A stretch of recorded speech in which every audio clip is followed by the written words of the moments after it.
नमस्कार. हॅलो सह्याद्री कार्यक्रम मी पूनम चांदोरकर आपल्या सगळ्यांचं मनापासून स्वागत करते. मंडळी, रोग, अगदी कोणताही रोग म्हटला की आपल्याला भीती वाटते आणि त्यात कॅन्सर किंवा कर्करोग म्हटला तर आपल्या मनामध्ये धडकी भरते. कर्करोग ज्याला आपण कॅन्सर म्हणतो, शरीराच्या कोणत्याही भागात होणारी पेशींची अमर्याद वाढ म्हणजे कर्करोग. त्याचे 100हून अधिक प्रकारही आहेत आणि त्याच्याबद्दल समाजामध्ये अनेक गैरसमजही आहेत. पण जेव्हा हा रोग होतो त्यावेळेला आपल्याला तेवढ्याच तज्ञ व्यक्तींची आपल्याला इथे गरज असते. मग हे तज्ञ कसे तयार होतात किंवा त्याच्यामागची पार्श्वभूमी नक्की काय आहे, या सगळ्यांविषयी आज आपण चर्चा करणार आहोत. आजचा आपला विषय काय आहे ते बघूया. आजचा आपला विषय आहे कर्करोग, मनुष्यबळ, काळाची गरज. आणि कर्करोग, मनुष्यबळ, काळाची गरज या महत्त्वाच्या विषयावर चर्चा करण्यासाठी, मार्गदर्शन करण्यासाठी अशाच तज्ञ व्यक्तींना आपण आपल्या इथे आमंत्रित केलेलं आहे. आज आपल्याबरोबर आहेत डॉक्टर कैलाश शर्मा. नमस्कार डॉक्टर. नमस्कार. नमस्कार. कार्यक्रमात तुमचं मनापासून स्वागत. डॉक्टर कैलाश शर्मा हे अधिष्ठाता शैक्षणिक टाटा स्मारक रुग्णालय मुंबईत आहेत आणि आज आपण त्यांच्याकडून या विषयाची पार्श्वभूमी किंवा हे तज्ञ जे तयार होतात ते कसे होतात किंवा काय आहे, जे समज काय आहेत, गैरसमज काय आहेत, त्या सगळ्यांविषयी चर्चा करणार आहोत. आजच्या आपल्या विषयाला सुरुवात करूया. आजचा आपला हॅलो सह्याद्रीचा विषय आहे कर्करोग, मनुष्यबळ, काळाची गरज आणि आपल्याबरोबर आहे डॉक्टर कैलाश शर्मा. डॉक्टर, पुन्हा एकदा कार्यक्रमात तुमचं मनापासून स्वागत. धन्यवाद. खरं तर विषय जो आहे आजचा आपला तो अतिशय महत्त्वाचा आहे, कारण आज आपण म्हणतो नक्की 100 जिथे वस्ती असेल तिथे कुठेतरी कर्करोग किंवा कॅन्सर हे आपण ऐकलेलं आहे आणि त्याचे 100हून अधिक प्रकार आहेत. बरं, का होतो, कसा होतो, त्याची अनेक विविध कारणं आहेत, ती तर आपण जाणून घेणारच आहोत. पण त्याआधीही जगभरात किंवा भारतामध्ये कर्करोगांची संख्या नक्की किती आहे? आता आपण असं विचार केला तर भारतामध्ये कोणत्याही क्षणी आपल्याला कमीत कमी 13 ते 14 लाख असे कॅन्सर रुग्ण वेगवेगळ्या प्रकारचे आढळतात. आणि या सगळ्या रुग्णांमध्ये जे फारच प्रकार जे जास्त येत आहेत ते असे आहेत की मुखाचा कर्करोग, बायकांमध्ये स्तनाचा कर्करोग, नंतर महिलांमध्ये गर्भाशयाच्या पिशवीचा आणि गर्भाशयाच्या मुखाचा कर्करोग. त्यानंतर आपण जर पुरुषांमध्ये पाहिलं तर सगळ्यात जास्त आहे मुखाचा कर्करोग आणि त्याला कारण आहे तंबाखू सेवन, सुपारी, पान हे सारखं खाणे किंवा हे न खाता सुद्धा दातांची काळजी जर व्यवस्थित नाही घेतली आणि दात आणि दाताच्या मध्ये कुठे तीक्ष्ण असं झालं आणि त्याला सारखी गाल किंवा जीभ त्याला लागते तर त्याचे व्रण तयार होतात आणि मग ते व्रण सारखे लागत असल्यामुळे ते पूर्णपणे बरे न होता त्याच्यामध्ये असा एक चान्स असतो की त्याचा कधीतरी कॅन्सरमध्ये म्हणजे त्याचं कॅन्सर होऊ प्रमाण शकतो होईल आणि त्याच्यात कॅन्सर असं कन्व्हर्ट होईल असं त्याचा प्रमाण असतो. तर त्याच्यामध्ये मूर्खरोग आपलं हे आहे, मुखकर्करोग आहे, लंग कॅन्सर आहे, त्यानंतर अन्ननलिकेचं कॅन्सर आहे, पोटातलं कॅन्सर आहे आणि आतड्यांचं कॅन्सर आहे. त्याच्या व्यतिरिक्त जर आपण पाहिलं तर काही असे कॅन्सर असतात पुरुषांमध्ये जास्त, ज्याला आपण प्रोस्टेटची ग्रंथी म्हणतो. प्रोस्टेट आणि ब्लॅडर ह्याचे पण कॅन्सर आपल्याला आढळतात. पण त्या प्रत्येक कॅन्सरसाठी एक वेगळी जीवनशैली जी असते त्याला सुद्धा ती कारणीभूत असते. अगदी खरं आहे. पण आता जसं म्हटलं की आपण काही असं रॅशो सांगू शकतो का संख्या, की भारताच्या बाहेर किती आहे आणि आता आपल्या भारतामध्ये कर्करोगाची संख्या किती आहे आणि भारतातही कोणत्या प्रकारचे जास्त प्रमाणातले कर्करोग आढळतात? आणि कोणत्या वर्गामध्ये? आता मी जसं म्हणालो की भारतामध्ये कोणत्याही क्षणी आपल्याला 13-14 लाख कॅन्सर रुग्ण आढळतील आणि त्याच्यामध्ये जर आपण पुरुष आणि महिला वर्ग असं केलं तर पुरुषांमध्ये मुखकर्करोग, अन्ननलिकेचं कॅन्सर, लंग कारण धूम्रपान वगैरे करतात, आणि त्याच्यानंतर पोटाचा कॅन्सर, अन्ननलिकेचं कॅन्सर आणि इंटेस्टाईन आणि कोलॉनचा कॅन्सर आणि प्रोस्टेटचा कॅन्सर हे सगळ्यात जास्त पुरुषांमध्ये आहे. महिलांमध्ये आपण विचार केला तर मुखकर्करोग कमी आहे पण स्तन कर्करोग जास्त आहे. या क्षणामध्ये असं जर पाहिलं तर कर्करोग जो स्तनाचा आहे त्याच्यामध्ये कोणत्याही क्षणी जर पाहिलं तर आपण भारतामध्ये कमीत कमी 1,80,000 महिलांना स्तन कर्करोग वर्षाला होतो, आणि त्याच्यामध्ये कारण असं असेल तर काही अनुवंशिक आहे, काही स्तनामध्ये होणारी गाठ आहे, किंवा त्याच्यात लहान वयामध्ये लग्न होणे, लहान वयामध्ये प्युबर्टीचं स्पर्ट होणे, काही अशा कॉन्ट्रासेप्टिव्ह पिल्स असतात त्याचा उपयोग होतो, आणि त्याच्यानंतर काही अशा असतात की ज्यांना मूल होत नाही किंवा ते मूल होऊ देत नाहीत. आणि त्याच्यानंतर पुढे असा प्रकार आहे की जेव्हा मासिक पाळी बंद होते 45-50 वयाला, तेव्हा साधारणतः स्त्रियांमध्ये स्थूलपणा आढळतो, थोडेसे ओबेज होतात, आणि ओबेसिटी हा सुद्धा एक कॅन्सर आहे. तर ओबेसिटीमुळे सुद्धा कॅन्सर होतो. तर त्याच्यात कारण असं आहे की जे काही हार्मोनल चेंजेस आतमध्ये होतात बायकांच्या शरीरामध्ये त्याचा स्तनाच्या कर्करोगावर मोठा परिणाम आपल्याला दिसतो. आणि काही अनुवंशिक असतात, त्याच्यामध्ये आईला असेल, आईच्या बहिणीला असेल, आईच्या आईला असेल, आणि त्याच्यानंतर तो मुलींना पण आहे, आणि त्या घरातल्या त्याची बहीण असेल त्याला पण होण्याचे चान्सेस असतात. तर असं आम्ही जेव्हा बायकांचं स्तन कर्करोगाचे आम्ही जेव्हा लक्षणं पाहतो आणि त्यांना काही टेस्ट ॲडव्हाइस करतो, त्या टेस्टमध्ये आम्ही त्यांना सांगतो की जेनेटिक टेस्ट करून घ्या.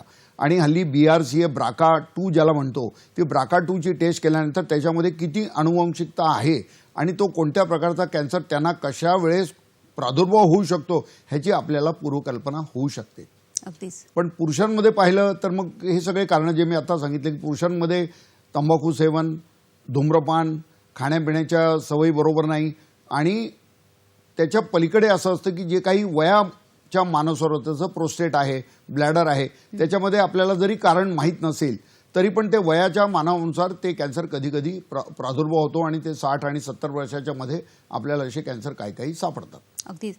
सर, जेव्हा आपण कॅन्सर किंवा कर्करोगाविषयी बोलतो तेव्हा अगदी भारतात एकमेव नाव येतं की टाटा हॉस्पिटल त्याच्यामध्ये. तर वर्षभरात आपल्याकडे टाटाला अशा किती कॅन्सरचे केसेस येतात? आता मागच्या 5 वर्षाचं जर आम्ही पाहिलं संख्या तर टाटामध्ये कुठल्याही क्षणी वर्षभराला 60 ते 65 हजार नवीन कर्करोग रुग्ण पूर्ण भारतातनं येतात. हे केवळ नवीन झाले, त्यांना आम्ही त्यांच्या टेस्ट करणार, त्यांना डायग्नोसिस करणार, त्यांना वेगवेगळ्या प्रकारच्या ट्रीटमेंट देणार, त्यानंतर मग ते फॉलोअपसाठी येतात. दर 3 महिन्याला, 6 महिन्याला, वर्षभराला आम्ही त्यांना फॉलोअपसाठी बोलवतो. आणि त्या फॉलोअपची संख्या जर पाहिली तर टाटामध्ये कुठल्याही क्षणी वर्षाला 6 ते 7 लाख रुग्ण हे त्यांच्या वेगवेगळ्या अपॉइंटमेंट अनुसार फॉलोअपसाठी येतात. बापरे. मग आता हा जो तुम्ही आकडा सांगितला त्याच्यावरून आपण असं म्हणू शकतो की भारतात कॅन्सर स्पेशालिस्टची गरज किती आहे आणि काय संख्या आहे मग उपलब्ध? आपण ह्याच्यामध्ये आजचा विषय पण तोच आहे, आणि मी या विषयामध्ये टाटा हॉस्पिटलमध्ये अनेक वर्षापासून काम करतोय की कर्करोगसाठी आपल्याला तज्ज्ञ अतिविशेषोपचार डॉक्टर जे आपल्याला लागतात त्यांच्यात मुख्यत्वे जर बघितलं त्याच्यामध्ये 3 प्रकार आहेत. एक तर असतो जो शस्त्रक्रिया करतो, ज्याला आपण सर्जिकल ऑन्कॉलॉजिस्ट म्हणतो. त्याच्यानंतर एक असतो ज्यांना किमोथेरपी द्यावी लागते, म्हणजे शरीरामध्ये कॅन्सर जर रक्तातनं फैलावत असेल तर आपण त्याला इंजेक्शन देऊन ते जे इंजेक्शन रक्तात जातं त्याच्यामुळे कॅन्सर ग्रंथी ज्या ज्या भागात जमा होऊ शकतात त्यांच्यावर तो मारा करतो, आणि त्याला म्हणतात किमोथेरपी. तर किमोथेरपीचे स्पेशालिस्ट असतात, त्याला आपण म्हणतो मेडिकल ऑन्कॉलॉजिस्ट. त्याच्यानंतर सर्जरी आणि मेडिकल ऑन्कॉलॉजी हे दोन्ही झाल्यानंतर किंवा त्याच्या आधी किंवा त्याच्यामध्ये रेडिएशन द्यावं लागतो, ज्याला विकिरण शास्त्र म्हणतात. तर रेडिएशनचे स्पेशालिस्ट असतात. तर या 3 स्पेशालिस्ट ज्याला आपण म्हणतो की तज्ज्ञ कर्करोग doctors, surgical oncologist, medical oncologist and radiation oncologist, म्हणजे या 3. आणि ह्याच्या पलीकडे कर्करोग रुग्णालयामध्ये ह्याच्याबरोबर जे काही दुसऱ्या ब्रांचेस असतात त्याच्यात सगळ्यात महत्त्वाची ब्रांच आहे पॅथॉलॉजी. कारण पॅथॉलॉजीमध्ये कसं असतं की कर्करोगाची काही लक्षणं दिसल्यानंतर त्याची बायोप्सी केली जाते. म्हणजे त्या भागातला एक तुकडा काढला जातो आणि तो पॅथॉलॉजिस्टला पाठवला जातो. पॅथॉलॉजिस्ट त्या तुकड्याची परीक्षा करतात आणि त्या तुकड्यामध्ये कोणत्या प्रकारचं कॅन्सर आढळलं आहे त्याचं पूर्ण विवरण ते करतात, त्याचं स्टेजिंग करतात आणि त्या स्टेजिंगला आणि त्या विवरणाला फार महत्त्व आहे. आणि पॅथॉलॉजिस्ट ह्याच्यामध्ये सुद्धा जो ट्रेंड होतात त्याला आम्ही आता म्हणतो ऑन्कोपॅथॉलॉजिस्ट. आणि त्याच्याबरोबर काम करणारे मग रेडिओलॉजिस्ट आहेत. त्याच्यानंतर एक शास्त्र आहे न्यूक्लिअर मेडिसिन. तर न्यूक्लिअर मेडिसिनमध्ये कसं असतं की आपण आपल्या भाषेत जर म्हणालो आणि बरेच लोकांना कळेल की पेट सिटी करायचं आहे. तर व्हॉट इज पेट सिटी? तर पेट सिटीमध्ये एक इंजेक्शन देतात, ते रेडिओ आयसोटोप असतं आणि ते इंजेक्शन पूर्ण शरीरामध्ये फैलावतं. ते इंजेक्शन दिल्यानंतर त्या पेशंटला एक 45 मिनिटं वेगळ्या खोलीत बसवतात आणि ते इंजेक्शन पूर्ण आतमध्ये गेल्यानंतर त्याचं स्कॅनिंग करतात, सिटी स्कॅन. तर हे झालं पॉझिटिव्ह इमिशन सिटी म्हणजे पेट सिटी. आणि त्या पेट सिटीमध्ये असं दिसतं, काही सिग्नल्स येतात की या पेशंटला मुखाचा कर्करोग होता किंवा स्त्रियांमध्ये स्तनाचा होता, तो कुठे कुठे गेलेला आहे. आणि या पेट सिटीमध्ये आपल्याला कळतं की ते शरीराच्या कोणत्या भागात पसरलेलं आहे, त्याप्रमाणे त्याची स्टेजिंग होते. तर ह्या सगळ्या लोकांचा जेव्हा अनुभव आणि बघितलं जातं, सिटी स्कॅन म्हणा, MRI म्हणा, पेट सिटी म्हणा, पॅथॉलॉजी म्हणा, या सगळ्या स्पेशालिस्टचे इन्व्हॉल्वमेंट जेव्हा होते तेव्हा आपण म्हणू शकतो की या रुग्णालयामध्ये कर्करोगचे सगळे तज्ज्ञ उपलब्ध आहेत. ओके. पण आता जसे तुम्ही तज्ज्ञ सांगितले आणि या तज्ज्ञांमध्ये टाटा हॉस्पिटलची भूमिका खरं तर खूप महत्त्वाची आहे. म्हणजे देशाला अनेक विशेष तज्ज्ञ त्यांनी प्रदान केलेले आहे. तर त्याविषयी तुम्ही काय सांगाल? टाटा हॉस्पिटलची आपण जुनी हिस्ट्री पाहिली तर 1941 पासून टाटा स्मारक रुग्णालय कार्यरत आहे. पण त्या काळात स्पेशालिस्ट तयार करण्याचे काही वेगळे अभ्यासक्रम नव्हते. आणि त्या काळात लोक जे सर्जन असायचे, जे MD मेडिसिन असायचे किंवा रेडिओलॉजिस्ट असायचे, त्या डिग्र्या होत्या आपल्याकडे. MD radiology, MS general surgery, MD medicine, या सगळ्या डिग्री आपल्याकडे खूप वर्षापासून आहेत आणि त्या मेडिकल कॉलेजमध्ये असतातच. तर हे स्पेशालिस्ट जेव्हा कर्करोग रुग्णालयात यायचे आणि ते कर्करोगाचं निदान करायचे, ऑपरेशन्स करायचे, किमोथेरपीसुद्धा ते द्यायचे आणि त्यावेळेस पॅथॉलॉजीसुद्धा तशीच बरोबर होती. तर या सगळ्यांना काम करून त्यांचा अनुभव जो त्यांचा झाला त्याच्यातच ट्रेनिंग घेऊन ते तज्ज्ञ आपल्याकडे त्या काळात उपलब्ध झाले. पण बरेच वर्ष असं चालणार नव्हतं, कारण त्या काळात टाटा स्मारक रुग्णालय असं एक भारतात अग्रगण्य अशी शिखर संस्था होती. आणि आता बरेच हॉस्पिटल आपल्याकडे निघालेले आहेत. खूप ठिकाणी अशी केअर आता मिळते आपल्याला, म्हणजे या कॅन्सर केअर ज्याला म्हणतो. त्यासाठी आपल्याला जे मनुष्यबळ लागतं त्यासाठी नवीन नवीन कोर्सेस या स्पेशालिस्टमध्ये म्हणजे सर्जिकल, मेडिकल आणि रेडिएशन, न्यूक्लिअर मेडिसिनसुद्धा, पॅथॉलॉजीसुद्धा, ह्याच्यामध्ये स्पेशालिस्ट तयार करण्याचे नवीन कोर्सेस तयार करण्यात आले. आणि आपली जी शिखर संस्था आहे, जी आपण ज्याला म्हणतो की नियामक संस्था, मेडिकल काउन्सिल ऑफ इंडिया, त्या मेडिकल काउन्सिल ऑफ इंडियामध्ये माझ्या मते 2005च्या सुमारास ह्याच्यामध्ये या तिन्ही स्पेशालिस्टमध्ये नवीन कोर्सेस सुरू झाले. ते MS जनरल सर्जरी किंवा MD मेडिसिन नंतर 3 वर्षाचा अतिविशेषोपचार कोर्स असा सुरू झाला. त्याला करिक्युलम जे म्हणतो, त्याच्यामध्ये मग त्या 3 डिग्र्या होत्या. त्याच्यात होतं MCH in surgical oncology, DM in medical oncology and oncopathology. तर या कोर्सेसमध्ये नंतर यायला लागले. पण त्याच्यामध्ये त्यात असं झालं की टाटा स्मारक रुग्णालय ही केवळ एक अग्रगण्य आणि शिखर संस्था असल्यामुळे इथे जे काही नंबर ऑफ सीट्स अवेलेबल होत्या त्या कमी होत्या. तर त्या कमी सीट, एकदा मुलगा त्या ह्याच्यात ॲडमिट झाला त्या कोर्समध्ये, त्याला 3 वर्ष लागतात. 2 सीट असेल तर 3 वर्षानंतर 2 तज्ज्ञ तयार होणार. 4 सीट असतील तर 4 मुलं 3 वर्षात तयार होणार. आणि दरवर्षी असे 4-4, 3-3 स्टुडंट त्याच्यात येणार. तर मी जेव्हा 2010मध्ये टाटामध्ये शैक्षणिक अधिष्ठाता झालो त्यावेळेस माझ्या लक्षात आलं की आपण मेडिकल काउन्सिल ऑफ इंडियामध्ये या कोर्सविषयी काहीतरी नवीन करायला पाहिजे आणि संख्या वाढवायला पाहिजे. कारण त्या काळात 2010मध्ये अनेक असे कर्करोग रुग्णालय भारतामध्ये प्रस्थापित झाले होते. पण सर, मग आपल्या देशामध्ये कोणकोणते सुपर स्पेशालिस्ट कोर्स आहेत, काय सांगू शकतो आपण? तर आपल्याकडे आता मी जसं नमूद केलं की सर्जरीमध्ये जसं सर्जिकल ऑन्कॉलॉजीचा एक कोर्स आहे, त्या सर्जिकल ऑन्कॉलॉजीमध्ये MS झाल्यानंतर तुम्हाला सगळ्या पूर्ण शरीरामध्ये जिथे जिथे काही ऑर्गन्स आहेत त्या सगळ्यांचा त्याच्यामध्ये त्यांना अभ्यास करतात आणि त्याची सर्जरी करू शकतात. मेडिकल ऑन्कॉलॉजिस्ट सुद्धा त्याच्यामध्ये स्पेशालिस्ट तयार होतात आणि ते सगळ्या भागातल्या कॅन्सरसाठी किमोथेरपी देऊ शकतात. आणि रेडिएशनचे लोकसुद्धा त्याच्यामध्ये पूर्ण शरीरामध्ये जिथे जिथे प्रादुर्भाव झाला असेल तिथे ते रेडिएशन देऊ शकतात. पण कालांतराने माझ्या असं लक्षात आलं आणि मी 2012-13च्या सुमारास जेव्हा मेडिकल काउन्सिल ऑफ इंडियामध्ये बोर्ड ऑफ गव्हर्नर्स म्हणून मी गेलो आणि त्यावेळेस आम्ही 7 बोर्ड ऑफ गव्हर्नर्स होतो आणि आम्हाला पूर्ण मेडिकल काउन्सिल चालवायची होती. त्यावेळेस टाटा स्मारक रुग्णालयाचा अधिष्ठाता या नात्याने माझी एक जिम्मेदारी होती की आपण या कोर्सेसमध्ये भारतामध्ये ज्या काही चांगल्या संस्था आहेत, गुजरातमध्ये आहे, कर्नाटकात आहेत, तामिळनाडूत आहेत, आसाममध्ये आहेत, त्या सगळ्या संस्थांना सुद्धा आपण असे करिक्युलम द्यायला पाहिजेत. त्यांना सांगायला पाहिजे, त्यांना प्रवृत्त करायला पाहिजे की तुम्ही पण हे कोर्सेस चालू करा, मी तुम्हाला मदत करेन आणि त्याचा करिक्युलम तयार आहे आणि तुम्ही तुमच्या मनुष्यबळाप्रमाणे तुमच्या इस्पितळामध्ये किती पेशंट येतात, तुमच्याकडे किती मशीन अवेलेबल आहेत, म्हणजे पूर्ण तुमचं इन्फ्रास्ट्रक्चर, फॅकल्टी अँड मॅनपॉवर आणि कॅन्सर पेशंट किती येतात या सगळ्याच्या तुल्यबळावर आम्ही त्यांना सांगितलं की तुम्हाला 2 सीट, 4 सीट, 6 सीट अशा मिळतील. आणि मग टाटा हॉस्पिटलमध्ये आम्ही त्या सीट्स खूप प्रमाणात वाढवल्या, कारण टाटामध्ये कोणत्याही प्रकारची कमी नव्हती. आमच्याकडे मनुष्यबळ अवेलेबल होतं, आमच्याकडे इन्फ्रास्ट्रक्चर खूप अवेलेबल होतं, इक्विपमेंट्स होते आणि पेशंट तर मी आत्ता सांगितल्याप्रमाणे अनेक प्रकारचे पेशंट वेगवेगळ्या प्रकारचे आमच्याकडे येत होते आणि या ह्याच्यामध्ये डॉक्टरांना शिकण्याची खूप मोठी चांगली संधी होती.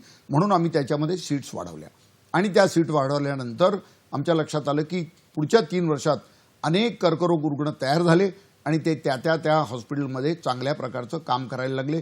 पेशंटना सुद्धा चांगली ट्रीटमेंट, चांगली म्हणजे अतिविशेषोपचार, म्हणजे जे सर्जिकल ऑन्कॉलॉजी स्पेशलिस्ट असतात. नंतर मग माझ्या लक्षात आलं की आपल्याकडे कोणतं कॅन्सर जास्त आहे, तर पुरुषांमध्ये समजा मुखाचा कॅन्सर आहे तो जास्त आहे.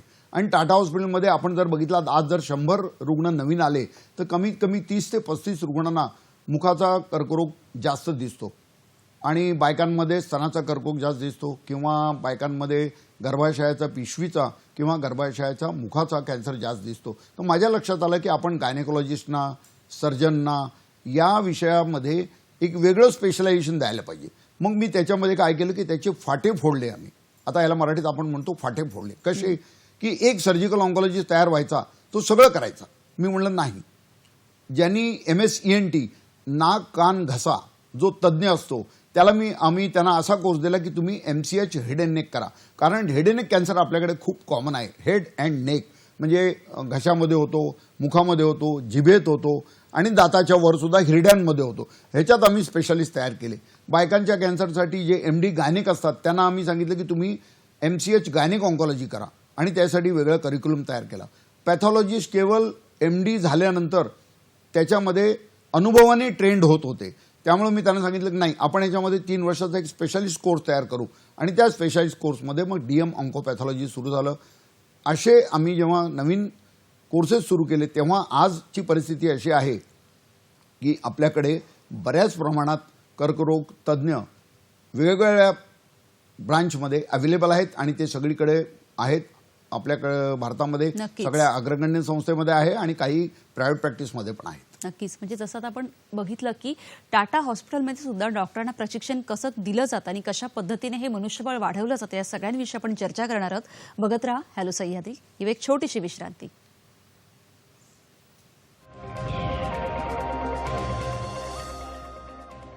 हॅलो सह्याद्री कार्यक्रमात तुमचं पुन्हा मनापासून स्वागत.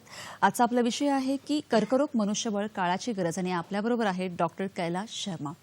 सर, खरं तर विश्रांतीला जाण्यापूर्वी तुम्ही सांगितलं की आपल्याकडे मनुष्यबळ उपलब्ध करण्यासाठी अनेक कोर्सेस आहेत, पण भारतात तशाही मर्यादित जागांचा विचार करता. पण टाटा हॉस्पिटलमध्ये तुम्ही डॉक्टरांना कसं प्रशिक्षण देता, काय कालावधी आहे मग त्या प्रशिक्षणाचा? अगदी बरोबर.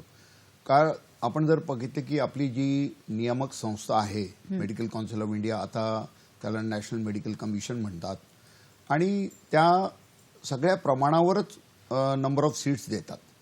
तर त्या नंबर ऑफ सीट्सपेक्षा जास्त तुम्ही घेऊ शकत नाही, कारण त्यांच्याकडे एक मानांकन आहे, त्या मानांकनाप्रमाणे दिल्या जातात. पण आज आपल्याला त्याच्या व्यतिरिक्त मनुष्यबळाची खूप गरज आहे आणि ते सुद्धा आपल्याला तज्ज्ञ लोकांची गरज आहे. तर त्याच्यानंतर मग आम्ही असं सुरू केलं की आपण या विषयामध्ये जितके संख्या आहे ती आपण घेऊ, ती मेडिकल काउन्सिल रिकग्नाइज करेल तेवढेच घेऊ आपण.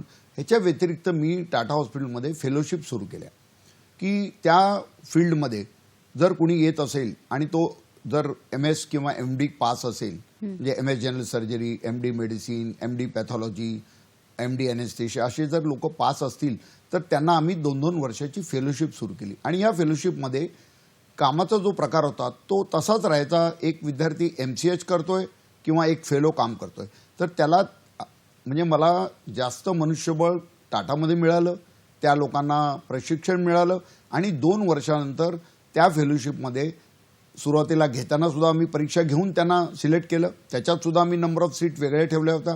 आणि 2 वर्षाचा कोर्स झाल्यानंतर त्यांनी एक पब्लिकेशन करावं, म्हणजे एक रिसर्च आर्टिकल पब्लिश करावं आणि त्याच्यानंतर त्याची एक एक्झिट एक्झाम आम्ही घेतली आणि त्याला 2 वर्षाचं फेलोशिप सर्टिफिकेट आमच्याकडे टाटा स्मारक रुग्णालयामध्ये आमची स्वतःची अभिमित अशी एक संस्था म्हणजे युनिव्हर्सिटी आहे, त्याला म्हणतात होमी भाभा नॅशनल इन्स्टिट्यूट आणि ती परमाणु ऊर्जा विभागाच्या अखत्यारीखाली असते.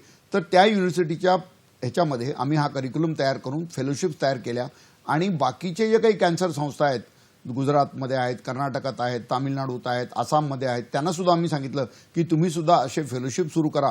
त्या फेलोशिपमध्ये काय होणार की 4 सीट अवेलेबल आहेत, पण 4 आपण फेलो घेतले म्हणजे 8 झाले आणि या लोकांना सुद्धा सेम ट्रेनिंग मिळणार.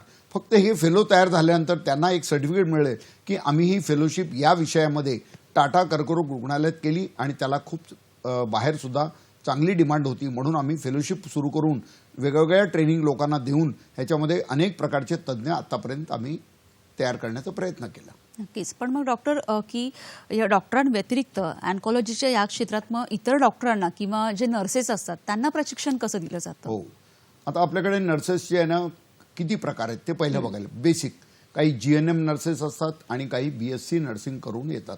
तर आपल्या भारतामध्ये नर्सिंग कॉलेजेस खूप आहेत आणि ते जेव्हा नर्सिंग शिकतात, मग ते GNM असो किंवा BSc नर्सिंग असो, त्यांना सगळ्या प्रकारची बेसिक नर्सिंग कळते. कोणत्याही रुग्णाला कशी सेवा द्यायला पाहिजे, ऑपरेशन थिएटरमध्ये कसं काम करायला पाहिजे, बेडसाईड कसं काम करायला पाहिजे, वॉर्डात काय करायला पाहिजे, ह्याचं पूर्ण त्यांना प्रशिक्षण मिळतं. होऊ शकते एखाद्या वेळेस की त्या रुग्णालयामध्ये काही कॅन्सर पेशंट असतील तर त्यांची पण ट्रीटमेंट त्यांनी पाहिली असेल, पण त्यांचं पूर्ण प्रशिक्षण हे ऑन्कॉलॉजीमध्ये झालेलं नसतं. म्हणून टाटा हॉस्पिटलमध्ये आम्ही नर्सिंग ऑन्कॉलॉजीसाठी सुद्धा BSc नर्सिंग नंतर 11 महिन्याचा एक कोर्स तयार केला. त्याचं नाव होतं post basic diploma in oncology nursing आणि या ह्याच्यामध्ये 11 महिन्याचा कोर्स त्यांना दिला आणि त्यांना ऑन्कॉलॉजीच्या सगळ्या ब्रांचेसमध्ये म्हणजे त्यांना आम्ही ऑपरेशन थिएटरमध्ये, वॉर्डात आणि त्याच्यानंतर किमोथेरपीच्या डे केअरमध्ये, रेडिओथेरपीमध्ये, पॅलिएटिव्ह केअरमध्ये या सगळ्यामध्ये त्यांना आम्ही ट्रेनिंग दिली आणि ट्रेनिंग दिल्यानंतर त्यांची परीक्षा घेऊन त्यांना आम्ही या कोर्सचा डिप्लोमा कोर्सचा एक सर्टिफिकेट दिलं. त्या बॅचमध्ये अशा दरवर्षी आम्ही 30-30 नर्सेसची बॅच घेत आलो इतके वर्ष आणि आता या मुली खूप ट्रेनिंग झालेल्या आहेत. त्याच्यानंतर माझ्या लक्षात आलं की काही BSc नर्सेस या डिप्लोमा करतील, पण काही BSc नर्सेसना MSc पण करायचं आहे. तर MSc नर्सिंगसुद्धा आपण ऑन्कॉलॉजीमध्ये कशी करू शकतो. त्यानंतर मी MSc नर्सिंग इन ऑन्कॉलॉजी हा नवीन सब्जेक्ट तयार केला आमच्या युनिव्हर्सिटीच्या अखत्यारीखाली, HBNI ज्याला मी आत्ता सांगितलं आपल्याला, आणि त्याच्यामध्ये मग नर्सिंग एज्युकेशन MSc सुद्धा सुरू झालं. तर त्याच्यामुळे नर्सेस तयार झाल्या, नर्सेसना सर्टिफिकेट कोर्स दिले, नर्सेसना 3-3 महिन्याचं ट्रेनिंग पण दिलं. शॉर्ट टर्म ट्रेनिंग ज्याला म्हणतो की 3 महिन्यामध्ये सुद्धा मी डे केअर ट्रेनिंग देऊ शकतो की त्या नर्सनी किमोथेरपीचं जे औषध असतं ते कसं तयार करावं आणि औषध त्या रुग्णाला कोणत्या प्रकारे किती तासात कसं दिलं जावं हे डॉक्टर जे लिहितात त्याला आपण प्रोटोकॉल म्हणतो. त्या प्रोटोकॉलला कसं फॉलो करायचं आणि कसं त्याचा उपयोग करायचा पेशंट बरोबर आणि त्याला कसं ऑब्झर्व करायचे, त्याचे काही रिॲक्शन्स असतात का, किती काळात ते औषध द्यायला पाहिजे, किती प्रमाणात त्याचं मिश्रण करायला पाहिजे सलाईनच्या बॉटलमध्ये आणि त्या पेशंट मग हळूहळू ते देतात. तर ह्याची पण आम्ही ट्रेनिंग दिली. रेडिएशनमध्ये सुद्धा आम्ही ट्रेनिंग दिली.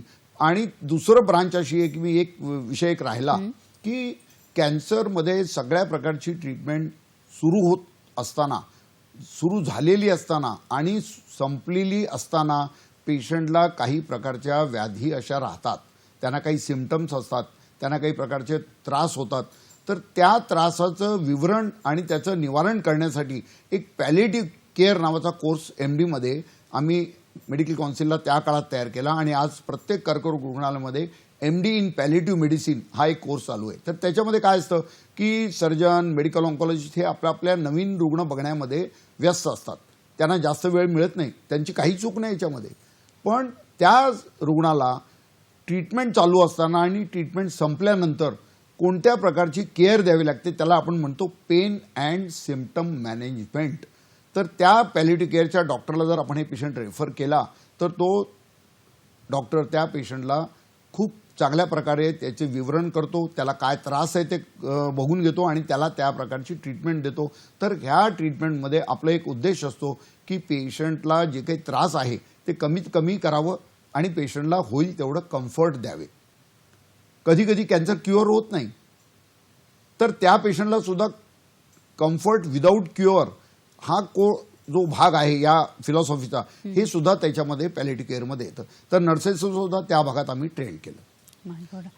सर आणि तंत्रज्ञ जे असतात, आता कॅन्सरमध्ये खूप मोठे मोठे इक्विपमेंट आहेत. रेडिएशन विकिरण शास्त्राचं एक मोठं मशीन आहे, त्याला आपण म्हणतो लिनियाक एक्सिलरेटर किंवा कोबाल्ट मशीन, न्यूक्लिअर मेडिसिनचे वेगवेगळे मशीन, CT MRIचे मशीन, पॅथॉलॉजी टेक्निकच्या वेगवेगळ्या लॅबोरेटरीमध्ये लागणारे मशीन, ह्याच्यामध्ये सगळे तंत्रज्ञ भारतामध्ये कुठे कुठे तयार होतात. त्यांच्याकडे अशा वेगवेगळ्या डिग्री असतात, जशी post diploma in medical laboratory technology DMLT. ते डिप्लोमा करून येतात, त्यांना लॅबोरेटरीमध्ये थोडंफार कळतं. पण आम्ही तशा लोकांना ॲडव्हान्स कोर्सेस तयार केले की advance course in medical imaging, म्हणजे CT आणि MRI मध्ये कॅन्सरमध्ये काय करावं लागतं तर त्याला आम्ही 2 वर्ष तज्ज्ञ केलं. रेडिएशनमध्ये टेक्नॉलॉजी काय असते, रेडिएशनमध्ये रेडिएशन सेफ्टी ऑफिसर असतो, फार महत्त्वाची जागा आहे ती. त्याला मशीनविषयी, मशीनच्या फिजिक्सविषयी आणि पेशंटविषयी सगळी माहिती देतात. तर हे तंत्रज्ञ रेडिएशनमध्ये, रेडिओलॉजी म्हणजे इमेजिंग सायन्स आणि पॅथॉलॉजी ह्याच्यामध्ये आम्ही तंत्रज्ञ तयार केले आणि हे सगळे तंत्रज्ञ आज भारतामध्ये मुबलक प्रमाणात उपलब्ध आहेत. तरी पण ह्याच्यामध्ये अजून इतकी कमतरता आहे की नवीन नवीन सेंटर जितके उघडतात त्यांना असे टेक्नॉलॉजीज लागतात आणि हे टेक्नॉलॉजीज आपल्याला आपल्या रुग्णालयामध्ये टिकून ठेवावं लागतं. त्यांना खूप चांगलं आपण वागवतो, त्यांना खूप चांगली ट्रेनिंग मिळालेली असते आणि मग ते पेशंटवर विशेष प्रकारे काम करतात. ह्याच्यामध्ये एकतर पेशंटचं डायग्नोसिस बरोबर होतं आणि मशीनची देखभाल चांगली घेतली जाते. हा सगळ्यात महत्त्वाचा भाग आहे. नक्कीच नक्कीच सर. एक फोन घेऊ आणि चर्चा आपल्याशीच पुढे चालू ठेवूया. शिवानंद वसेतर आपल्याशी बोलतात निपाणीवरून. नमस्कार, बोला. नमस्कार मॅडम, निपाणीवर शिवानंद वसंत बोलतोय मी. आता सध्या सगळीकडे कर्करोगाचे पेशंट भरपूर वाढलेले आहे आणि त्यामुळे हॉस्पिटलमध्ये सुद्धा इतकी गर्दी होत आहे आणि लोकांची सुद्धा मानसिकता फार वाढलेली आहे. पेशंट दवाखान्यामध्ये जाताना काय वाटत नाही, पण तिथे गेल्यानंतर त्यांनी टेन्शन होते आता काय होईल कसं होईल म्हणून. मग त्यावेळी डॉक्टर लोक म्हणा किंवा सिस्टर, कंपाऊंडर लोक त्या पेशंटच्या हाताळणे कशा प्रकारे करतात आणि त्यांना तुम्ही धीर कशा प्रकारे देतात की बाबा तुम्ही घाबरू नका किंवा काय असं बोलतात किंवा काय करतात आणि औषध उपचार वगैरे कशा प्रकारे सांगून तुम्ही करतात, असा माझा प्रश्न झाला. हो हो हो, धन्यवाद आपण शिवानंदजी. अगदी काय सांगाल सर? व्यवस्थित असा प्रश्न विचारलेला आहे की रुग्ण जेव्हा येतात तेव्हा त्यांना भीती वाटते आणि त्यांना अनेक डिपार्टमेंटमध्ये जाऊन वेगवेगळ्या टेस्ट करावे लागतात. त्यात ते घाबरून जातात आणि गांगरून जातात. घाबरणे आणि गांगरणे ह्याच्यामध्ये खूप मोठा फरक आहे. घाबरले जातात, गांगरून जातात, त्यांना कळत नाही की आता मी काय करू. त्यासाठी आमच्याकडे मेडिकल सोशल वेलफेअर डिपार्टमेंट आहे आणि त्या डिपार्टमेंटमध्ये आम्ही त्यांना काउन्सिलिंग करण्याचा प्रयत्न करतो, त्यांना समजावून सांगतो. आणि मागच्या काही दिवसामध्ये आम्ही असा एक नवीन कोर्स तयार केला आहे ज्याच्यामध्ये आम्ही नेव्हिगेशनचा कोर्स आहे. म्हणजे पेशंटला एक माणूस असतो त्याला किंवा ती मुलगी असते ती त्यांना ट्रेन केलेला आम्ही की त्यांना त्या पेशंटला नेव्हिगेट कसं करायचं, की इथून तिथे कसं घेऊन जायचं, तिथे गेल्यानंतर काय होईल आणि त्याला ते सगळं समजावून सांगतात.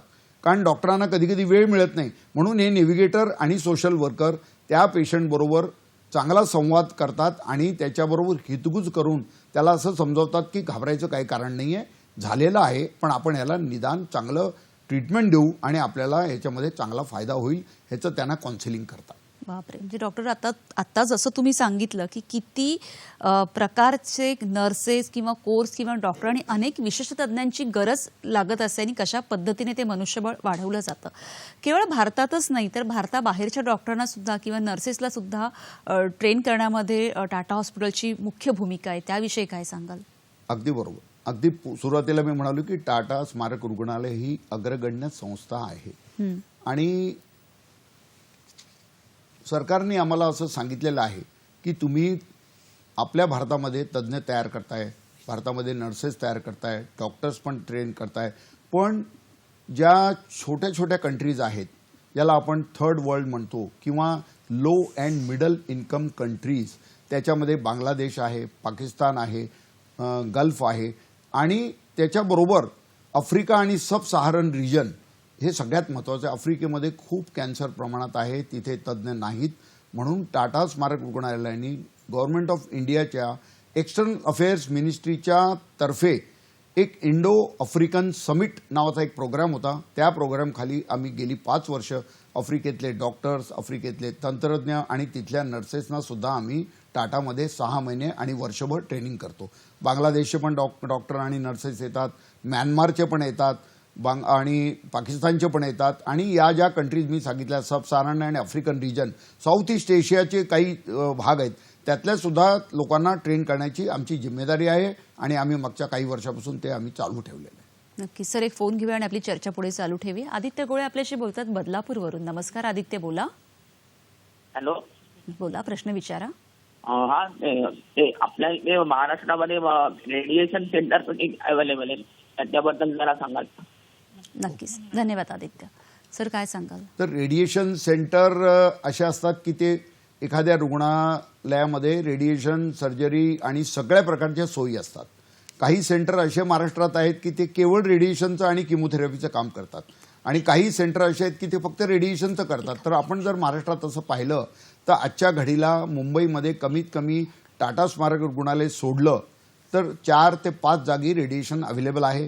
पुण्यात आहे, औरंगाबादला आहे, कोल्हापूरला आहे, अकोल्याला आहे, गोंदियाला आहे, अमरावतीला आहे आणि नाशिकमध्ये पण आहे. अशा सगळ्या ठिकाणी रेडिएशनची सोय उपलब्ध आहे. ह्याच्या पलीकडे आम्ही गव्हर्नमेंट ऑफ महाराष्ट्राला सांगतोय की आपण प्रत्येक जिल्ह्यामध्ये कमीत कमी एक रेडिएशनचं मशीन डिस्ट्रिक्ट हॉस्पिटलमध्ये लावायला पाहिजे आणि तिथे जो तज्ज्ञ असेल तो रेडिएशन पण देईल आणि तो किमोथेरपी पण देईल. म्हणजे समजा उद्या रुग्ण आमच्याकडे कोल्हापूरहून टाटाला आला, त्याची आम्ही सर्जरी केली, त्याला रेडिएशन किमो लागणार आहे, त्यांनी तेवढ्यासाठी टाटामध्ये का थांबावं? त्यांनी कोल्हापूरच्या सेंटरमध्ये सिव्हिल हॉस्पिटलमध्ये रेडिएशन आणि किमो आहे, तिथे माझा तज्ज्ञ डॉक्टर काम करतोय आणि तिथे आम्ही ती जी मशीन सरकारने घ्यायची आहे त्याचं सुद्धा आम्ही पूर्ण टेक्निकल त्यांना दिलं की हेच मशीन तुम्ही लावा, योग्य ती किंमत तुम्ही ठरवा, आम्ही नाही ठरवणार, पण ते सेंटर उभा करा आणि त्या सेंटरला आम्ही तज्ज्ञ मनुष्यबळ देणार आणि त्या सेंटरमध्ये जी ट्रीटमेंट टाटामध्ये अवेलेबल आहे त्यांना आम्ही एक पत्र देणार आणि त्या पत्रामध्ये पूर्ण प्रोटोकॉल लिहिलेला असतो, तिथे जाऊन त्यांनी ट्रीटमेंट द्यावी. म्हणजे त्या रुग्णाला त्याच्या घराच्या आसपास किंवा 50 किलोमीटरच्या अंतरामध्ये अशी ट्रीटमेंट मिळेल अशी सोय काही भागात झालेली आहे आणि पुढे सुद्धा सेंट्रल गव्हर्नमेंट आणि स्टेट गव्हर्नमेंटच्या मदतीने ही ट्रीटमेंट जास्तीत जास्त जागी, म्हणजे कमीत कमी डिस्ट्रिक्ट, तालुक्याला पण व्हायला पाहिजे पण ते फार अवघड आहे, पण आपण डिस्ट्रिक्टमध्ये तरी नक्की पुढच्या 5 वर्षात करू असं मला तरी वाटतं. नक्कीच. डॉक्टर, आता जसं आपण बघितलं की अनेक म्हणजे कोर्स आहेत किंवा प्रशिक्षित डॉक्टरांना, नर्सेसला ट्रेनिंग दिलं जातं, तरीसुद्धा कर्करोगाच्या या उपचारामध्ये मनुष्यबळाची कमतरता जाणवते. काय कारणं असू शकतात? आता आपण जर विचार केला की किती संस्था आहेत, किती चांगल्या संस्था आहेत, त्याच्यात किती तज्ज्ञ तयार होतात, किती तज्ज्ञ बाहेर पडतात आणि ते बाहेर पडलेल्या तज्ज्ञांवर आमचा काहीही अंकुश नसतो, कंट्रोल नाही आमचा त्यांच्यावर, ते कुठेही जाऊ शकतात. जर ते चांगल्या कॅन्सर हॉस्पिटलमध्ये काम करायला लागले अतिसुंदर आहे, पण आता बाहेर म्हणजे ज्याला आपण खाजगी दवाखाने सुद्धा इतके निघालेत, ज्याला आपण कॉर्पोरेट हॉस्पिटल म्हणतो, म्हणजे समजा मॅक्स आहे, अपोलो आहे किंवा अजून काही फोर्टिस आहे, अशा संस्थांमध्ये सुद्धा त्यांनी कॅन्सरची ट्रीटमेंट अवेलेबल केलेली आहे आणि ते आमच्या डॉक्टरांना तिकडे आकर्षित करतात आणि मग आमचे डॉक्टर तिकडे जाऊन सुद्धा काम करतात. डॉक्टर चांगलं काम करतात. आता त्यांनी शासकीय रुग्णालयामध्ये काम न करता किंवा टाटा रुग्णालयामध्ये काम न करता तिकडे का जावं आणि ते का तिकडे आकर्षित केले जातात, ह्याला अनेक कारणं आहेत आणि ते कारणं जर आपण सांगायला गेलो तर आपल्याला अजून एक तास लागेल. नक्कीच. पण जेव्हा आपण म्हणतो की अनेक कारणं आहेत किंवा अनेक मनुष्यबळ लागतं किंवा ही ट्रीटमेंटविषयी तुम्ही सांगितलं, पण मुळात कर्करोग न होण्यामागे किंवा काय कारणं आहेत किंवा होऊ नये यासाठी काय करता येईल? त्याच्यामध्ये कर्करोग न होणे ह्याच्यामध्ये ना एक जनजागरण मोहीम व्हायला पाहिजे. त्या जनजागरण मोहीममध्ये आम्ही अशा अनेक गोष्टी वारंवार सांगतो. प्रत्येक मेडिकल कॉलेजमध्ये प्रिव्हेंटिव्ह आणि सोशल मेडिसिन डिपार्टमेंट असतं. त्यांना सुद्धा आम्ही सांगितलेलं आहे की तुम्ही असे आउटरीच प्रोग्राम तयार करा. त्याच्यामध्ये गावागावात जाऊन, खेड्यापाड्यात जाऊन, जिल्हा परिषद शाळांमध्ये जाऊन, म्युन्सिपल कॉर्पोरेशनमध्ये जाऊन तुम्ही असं जनजागरण मोहीम करा की स्तनाचा कॅन्सर का होतो, त्याला अवॉइड करण्यासाठी काय कारणं आहेत, तंबाखूमुळे काय होतं, सिगारेटमुळे काय होतं, किंवा आपली जी लाईफस्टाईल असते ज्याला आपण जीवनशैली म्हणतो, ज्याच्यामध्ये आपण दिवसभर बसून काम करतो, लठ्ठपणा येतो, काही बायकांमध्ये लठ्ठपणा कोणत्या प्रमाणात कसा येतो आणि दुसरे काही कारणं याच्यामध्ये कसे असतात, ह्याचं जेव्हा जनजागरण मोहीम होते तेव्हा आपण याच्यामध्ये सांगू शकतो की कर्करोगाचे मुख्य कारणं असे असे आहेत आणि आपण जर हे अवॉइड केले किंवा ह्याचं नाही जर काही असं झालं तर आपल्याला कर्करोग होण्याचे चान्सेस फार कमी आहेत. ह्याच्या पलीकडे पण एखादा माणूस वयाच्या 40व्या, 45व्या, 50व्या वर्षी रुटीन मेडिकल चेकअपसाठी जातो तेव्हा त्यांच्यासुद्धा लक्षात येतं की याच्यामध्ये लंगमध्ये किंवा लिव्हरमध्ये किंवा अजून बॉडीच्या कुठेतरी ह्याच्यामध्ये एखादी गाठ आहे आणि ती ॲबनॉर्मल असेल.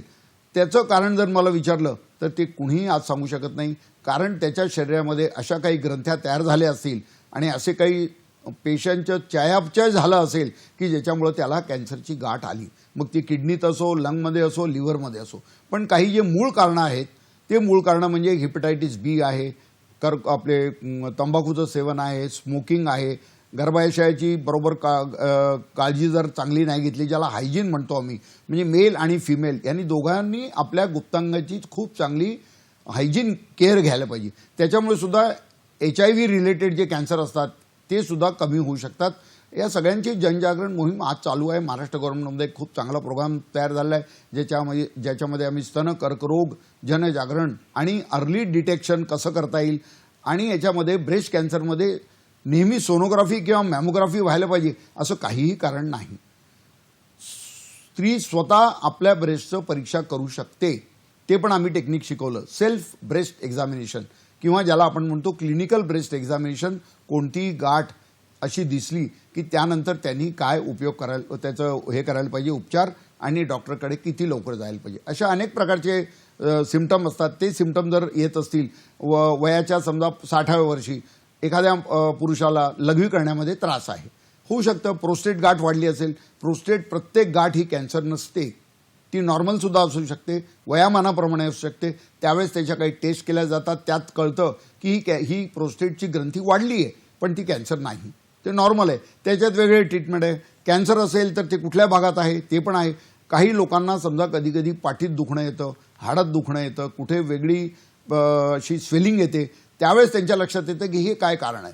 त्यावेळेस आमच्या लक्षात येतं की ही गाठ जी आत्ता आलेली आहे ती गाठ प्रायमरी नाही आहे, ती दुसरीकडनं कुठून तरी उद्भवलेली आहे.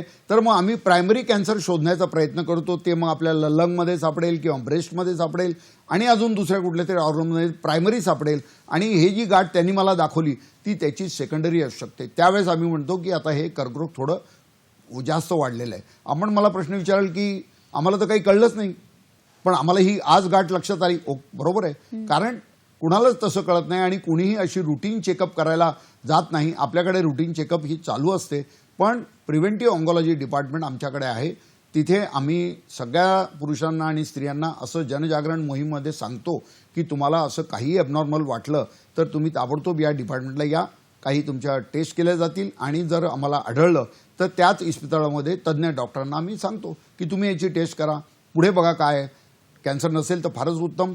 त्यावेळेस सुद्धा आम्ही त्यांना हे सांगतो की कॅन्सर न होण्यासाठी आपण काय काय करायला पाहिजे, आपली जीवनशैली कशी बदलायला पाहिजे. नक्की सर, त्याविषयी थोडं खरंच सांगा, कारण विशेषतः असं होतं की स्त्री जी सकाळपासून संध्याकाळपर्यंत घरातली किंवा बाहेरच्या अनेक आघाड्यांवर लढत असते, पुरुषही, पण तरीही त्यांनी विशेषतः आपली काय काळजी घेतली पाहिजे थोडं. सगळ्यात महत्त्वाची काळजी म्हणजे पुरुषांनी होईल तितकं तंबाखू आणि सुपारी याचं सेवन अजिबात करू नये. दातांची नीट निगा राखायला पाहिजे आणि मौखिक रोग आणि मौखिक कॅन्सर जो होतो त्याच्यामध्ये दाताची तपासणी नेहमी करून घ्यायला पाहिजे. स्मोकिंग करायला नाही पाहिजे, धूम्रपान अजिबात करू नका. आणि आपल्या जीवनशैलीमध्ये जर आपण दिवसभर बसून काम करत असाल तर लठ्ठपणा वाढतो. त्याच्यासाठी आपण थोडेसे नियमित व्यायाम करा, योगा करा, चालणं करा. ह्याच्यामुळे थोडंसं आपल्याला त्रास कमी होईल, आपलं वजन कमीत राहील आणि आपली शरीर जे आहे ते सुदृढ राहील. बायकांमध्ये आम्ही त्यांना हे सांगणार की जेव्हा मासिक पाळी बंद होते तेव्हा स्थूलपणा येतो, त्यावेळेस आपण एक्सरसाइज करायला पाहिजे, स्थूलपणा टाळायला पाहिजे आणि आपण आपली ब्रेस्ट एक्झामिनेशन किंवा गर्भाशयाच्या मुखाचा जो कॅन्सर असतो त्याची परीक्षा तज्ज्ञ डॉक्टरांकडनं करून घ्यायला पाहिजे. त्यावेळेस तिथे काही ॲबनॉर्मल असेल तर ती अगदी बघून सुद्धा टेस्ट करता येते किंवा ॲबनॉर्मल असं वाटलं तर त्याचं आपण बायोप्सी घेऊ शकतो. किंवा मासिक पाळी बंद झाल्यानंतर सुद्धा काही ॲबनॉर्मल झालं आणि अचानक ब्लिडिंग सुरू झालं, रक्तस्राव सुरू झाला तर त्यावेळेस सुद्धा एक असा सिग्नल असतो की डॉक्टरांकडे जाऊन तुम्ही तपासणी करून घ्या, सोनोग्राफी करून घ्या, बायोप्सी करून घ्या, लवकरात लवकर कळेल. ते अंगावर काढू नका, हा माझा सल्ला आहे. नक्कीच. आणि डॉक्टर मला विचारायचं आहे की जसं आता बऱ्याचदा आपले मेडिक्लेम असतात किंवा जनजागृती आहे, सो आपण वर्षाला काही वेळेला रुटीन चेकअप करत असतो, जसं ब्लड टेस्ट, डायबिटीज किंवा काही गोष्टींसाठी. तशी एखादी टेस्ट किंवा असं काही आहे का की जी आपण करून घेऊ शकतो किंवा असं काही? आतापर्यंत असं कोणतंही मशीन नाही आहे की ज्या मशीनमध्ये आपण एकदा एंटर केलात आणि 5-10 मिनिटात बाहेर याल आणि मग ते मशीन सांगेल की तुम्हाला कर्करोग नाही. असं होऊ शकत नाही. काही गोष्टी अशा आहेत की त्या आपण स्वतः बघायला पाहिजेत. काही गोष्टी अशा आहेत की त्या जेव्हा रुटीन टेस्टमध्ये जाता तेव्हा आपण आपलं रक्ताची तपासणी करता, एक नॉर्मल एक्सरे करून घेता आणि पोटात थोडंसं जरी त्रास असेल तर पोटाचं सोनोग्राफी करून घेता. त्यावेळेस आपल्याला काहीतरी लवकर कळू शकतं. जसं 60व्या वर्षी समजा लघवीला त्रास आहे तर प्रोस्टेटचे एक्झामिनेशन करून घ्यायला पाहिजे, ब्लॅडरची टेस्ट करून घ्यायला पाहिजे आणि त्या सगळ्या जेव्हा तुम्ही टेस्ट करून घेता तेव्हा तुम्हाला लक्षात येऊ शकतं की तुम्ही कर्करोग जर झाला असेल तर त्याला तुम्ही थोड्या अर्ली स्टेजमध्ये पकडू शकता. तर अशा काही आहेत. म्हणजे रेग्युलर कसं की काही गोष्टी तुम्ही टाळा, स्थूलपणा टाळा, गुप्तांगाची काळजी घ्या, त्यांना स्वच्छ ठेवा आणि ह्याच्या पलीकडे एक्सरसाइज चालू करा आणि जे काही खाणंपिणं आहे त्याच्यावर तुम्ही कंट्रोल करा आणि माफक व्यायाम, योगा हा सगळ्यात महत्त्वाचा प्रकार आहे. हे याच्या पलीकडे सुद्धा कॅन्सर होऊ शकतो, त्याला आपण कोणीही कारणीभूत नाही आहे. ते एखाद्या वेळेस असेल की ते देवाने दिलेलं असेल, मी काही कोणीही बोलू शकत नाही त्याच्यावर. अगदीच. डॉक्टर, मगाशी आपण अँकॉलॉजीच्या विषयी बोलत होतो की त्या फील्डमध्ये म्हणजे काय सेवा अपेक्षित आहे, अजून थोडं त्याविषयी काय सांगाल? सेवा अपेक्षित म्हणजे असं मला वाटतं की भारताची जनसंख्या जी आता 135 कोटीच्या वर गेलेली आहे. कर्करोगाचं प्रमाण जर बघितलं समजा स्त्रियांमध्ये तर शहरांमध्ये 25 ते 30 बायकांमध्ये, शहरांमध्ये एका लाखामध्ये 25 ते 30 बायकांमध्ये स्तनाचा कर्करोग होऊ शकतो आणि आढळतो. पुरुषांमध्ये वेगवेगळे कारणं आहेत त्याप्रमाणे पण आढळतं. तर मी असं म्हणेन की 25 ते 30 हे एका लाखामध्ये आहे. तर काही काळापूर्वी आपली जनसंख्या जेव्हा कमी होती तेव्हा स्त्रियांचं प्रमाण सुद्धा जनसंख्येत कमी होतं. आता जनसंख्या जशी वाढते त्या प्रमाणात कॅन्सरचं प्रमाण तर तेवढंच आहे, पण जनसंख्येच्या प्रमाणे किंवा त्याच्या तुलनेमध्ये हा कॅन्सर वाढत चाललेला आहे. आणि त्याच्या काही जी कारणं आतापर्यंत नमूद केली ती कारणं आपली जनसंख्या, आपलं रोजचं डेली शेड्यूल, आपलं खानपान, ह्या सगळ्या गोष्टींचं जेव्हा कारण बघितलं तर आपल्याकडे असे कर्करोग रुग्णालय कमी आहेत, अशा चांगल्या अग्रगण्य संस्था कमी आहेत. तर आमचं असं आता मत आहे, आम्ही सेंट्रल गव्हर्नमेंटला आणि स्टेट गव्हर्नमेंटला सुद्धा सांगतो की प्रत्येक जागी, प्रत्येक मेडिकल कॉलेजमध्ये एक छोटंसं कॅन्सर हॉस्पिटल त्या मेडिकल कॉलेजला संलग्न असं आपण करायला पाहिजे. आणि त्या प्रकारचं आम्ही वैद्यकीय शिक्षण डिपार्टमेंटद्वारे शासकीय वैद्यकीय महाविद्यालय औरंगाबादमध्ये एक चांगलं कर्करोग रुग्णालय आम्ही आता डेव्हलप केलेलं आहे. त्याला 10 वर्ष झाले आणि आता त्याचं एक्सपान्शन चालू आहे.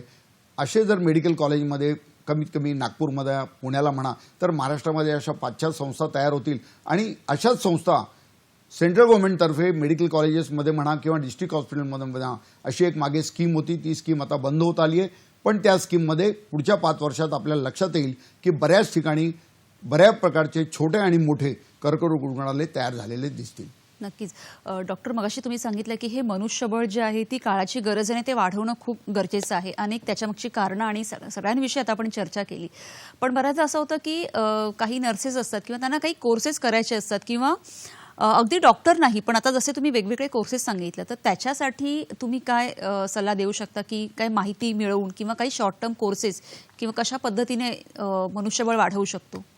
तर जसं टाटा स्मारक रुग्णालयाची आम्ही जर संकेतस्थळ ज्याला आपण वेबसाईट म्हणतो ती वेबसाईट जर कोणी पाहिली तर आमच्याकडे कोणत्या कोणत्या प्रकारचे कोर्सेस अवेलेबल आहेत, कोणत्या प्रकारचे सुपर स्पेशालिटी अवेलेबल आहे, नर्सेससाठी काय, तंत्रज्ञांसाठी काय, सोशल वर्करसाठी काय, नेव्हिगेशनसाठी काय, या सगळ्या प्रकारच्या कोर्सेस आमच्याकडे ट्रेनिंग अवेलेबल आहेत. आणि या ज्या ट्रेनिंग अवेलेबल आहेत तशाच प्रकारच्या सगळ्या कर्करोग रुग्णालयामध्ये सुद्धा व्हायला पाहिजे. ह्याच्यामध्ये कोण भाग घेणार, तर ह्याच्यामध्ये सामाजिक बांधिलकी पण आहे की समाजामध्ये सुद्धा हे कळायला पाहिजे. आणि त्या समाजामधल्या लोकांना सुद्धा उत्स्फूर्त होऊन आपण एका काळी म्हणायचो की नर्सेस फक्त केरळमधून येतात, असं नाही आहे. आता महाराष्ट्रीयन नर्सेस आहेत, गुजराती नर्सेस आहेत, राजस्थानच्या नर्सेस आहेत, उत्तर प्रदेशच्या पण नर्सेस आहेत. तर ही जनजागृती मागच्या काही वर्षापासून झाली आहे.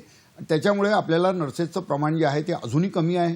आणि कॅन्सर तज्ज्ञ नर्सेस तर फारच कमी आहेत. तर कॅन्सर तज्ज्ञ नर्सेस, कॅन्सर तज्ज्ञ तंत्रज्ञ आणि कॅन्सर तज्ज्ञ डॉक्टर्स ह्याची कमतरता आजही आपल्याकडे आहे.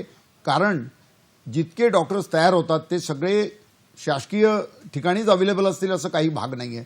ते कॉर्पोरेटला जातात, प्रायव्हेट प्रॅक्टिस करतात आणि तो त्यांचा स्वतःचा भाग आहे, ते करू शकतात. पण आपण सरकारी रुग्णालयामध्ये त्यांना परत घेण्यासाठी आपण त्यांच्यासाठी काय करू शकतो, काही लाभदायी योजना त्यांच्यासाठी बनवू शकतो का, त्याचा पण विचार सरकारने करायला पाहिजे.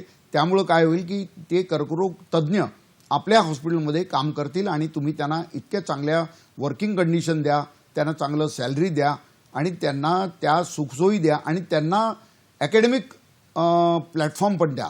म्हणजे त्यांना रिसर्च करता यायला पाहिजे, त्यांना कॉन्फरन्सेस अटेंड करता यायला पाहिजे आणि त्यांनी जो काही शोध निबंध तयार केला असेल तो भारतात किंवा भारताबाहेर सुद्धा त्यांना जाता यावं, ह्याची सुद्धा आपण त्यांना सपोर्ट करायला पाहिजे. तेव्हा आपण चांगल्या तज्ज्ञ लोकांना मोठ्या इस्पितळामध्ये जे शासकीय आहेत ते तिकडे आपण त्यांना आकर्षित करू शकू. नक्कीच. जसं आज आपण कर्करोगाविषयी बोलत आहोत, त्याच्या मनुष्यबळ किंवा त्या सगळ्यांविषयीची भूमिकाच इथे स्पष्ट झाली. पण तरीही आज कर्करोग किंवा कॅन्सर म्हटला तरी प्रत्येकाच्या मनात एक भीती निर्माण होतेच. तर त्या वेळेला समाजाची भूमिका त्या व्यक्तीविषयी आणि डॉक्टरांची भूमिकाही त्या व्यक्तीविषयी काय असली पाहिजे, काय सांगाल? किंवा आणि कुटुंबाची. आज काही कुटुंब समजा असं आहे की एका कुटुंबामध्ये एकच पुरुष आहे आणि तोच कर्ता आहे आणि तो काम करतोय आणि त्याला तंबाखूची सवय आहे. त्याला मुखरोगाचा कर्करोग झाला आणि समजा त्यात तो दगावला तर ह्याच्यामध्ये त्याला काहीही त्या सपोर्ट नाही आहे. किंवा मोठ्या घरात सुद्धा असं होऊ शकतो, तो मोठ्या घराचा कर्ता पुरुष आहे किंवा तो लहान घरातला कर्ता पुरुष आहे, ही महत्त्वाची भूमिका नाही आहे. नंबर दुसरं म्हणजे त्या घरातली जी स्त्री आहे ती पूर्णपणे त्या घराची आधारस्तंभ आहे आणि ती त्या घरात सगळं काम करते. तिला जर झालं तर मग त्या लहान मुलांचं कोण पाहिल. तर ही जनजागृती समाजामध्ये व्हायला पाहिजे. समाजामध्ये असे काही कार्यक्रम व्हायला पाहिजे, समाजामध्ये असे काही उत्स्फूर्त संस्था तयार व्हायला पाहिजेत की जे कर्करोग होऊ नये ह्याची जनजागृती मोहीम करतील. कर्करोग झाला असेल तर त्या रुग्णाला इस्पितळामध्ये पोहोचवण्याचं काम करतील, म्हणजे त्याला सोशल सर्व्हिस म्हणतो आपण. ह्याच्या पलीकडे त्या कर्करोगाला त्या इस्पितळात गेल्यानंतर त्याला कुठल्या प्रकारचं तुम्ही आर्थिक पाठबळ देऊ शकता हे सुद्धा समाजाने हे कार्य करायला पाहिजे. तर समाजामध्ये अशा अनेक संस्था आहेत. आपल्या काही टेम्पलच्या म्हणजे आपल्या देवळाच्या काही ट्रस्ट आहेत, त्यांच्याकडे पैसा आहे. तर समाजमध्ये असे लोक जे असतात ते सामाजिक कार्य करत असताना त्या सगळ्या रुग्णांना ह्याची मदत करू शकतात आणि समाज ह्याचा मोठा एक भाग ठरू शकतो. आणि ही समाजाची सामाजिक बांधिलकी असू शकते. ती जेव्हा बांधिलकी तयार होते तेव्हा कर्करोग रुग्णालयात त्याच्या घरात शेजारी किंवा समाज हे त्याला मदत करेल आणि त्या मदतीमुळे त्याचा नक्कीच फायदा होईल. नक्कीच डॉक्टर. खरं तर आता आपण बघितलं की कर्करोग ही एक काळाची म्हणजे मनुष्यबळ ही काळाची गरज जरी असली तरी काय काय पद्धती आहेत किंवा काय काय गोष्टी आहेत आणि जेणेकरून आपण त्या कर्करोगाचा सामना करू शकतो. आजचा कार्यक्रम तुम्हाला कसा वाटला आम्हाला नक्की कळवा. माध्यमं तर तुम्हाला माहितीच आहेत, वेगवेगळ्या माध्यमातून तुम्ही आमच्यापर्यंत कळवू शकता.